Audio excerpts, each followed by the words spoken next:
George is home. He's home, that's what counts. Treason! Arms!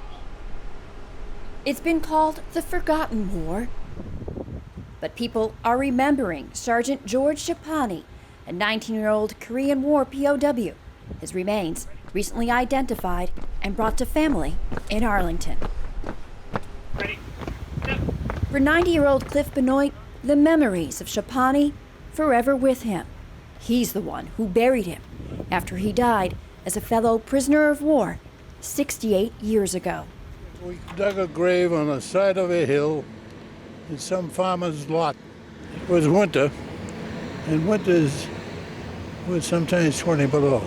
We covered him with stones, covered his body with a tarp, couldn't do anything more. And then the guards walked us back to our camp. Benoit survived over 2 more years in the camp.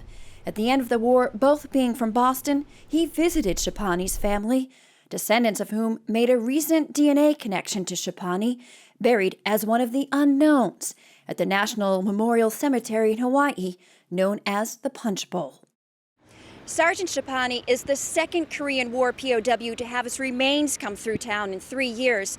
He isn't from Arlington, but still townfolk coming out to show that they will not forget the service to his country. I think it's important to honor everybody who served our country, served in a military, and did their best to protect our freedoms. I was in the Army in the Korean conflict with 3 of my brothers. He deserves to have a special day here. You know, how they find these bodies and identify them is just fantastic. With our government following through, they don't forget you. The story coming full circle for the Chapanis and Benoits when both families chose Keith's funeral home, Benoit's wife having died in April. Lo and behold, they're going to be at Keith's where my mom was, and they mentioned my dad, and they were surprised he was still alive. Did you know of this story before? No, I didn't. He never talked about any of this stuff. I guess they just didn't. You can't imagine going through them yourself.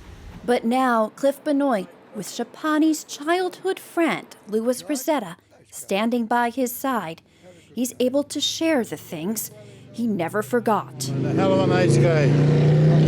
George was the best. Adding, he may have lost a friend all those years ago, but he's gained a new one. Brenda Mahoney, ACMI News.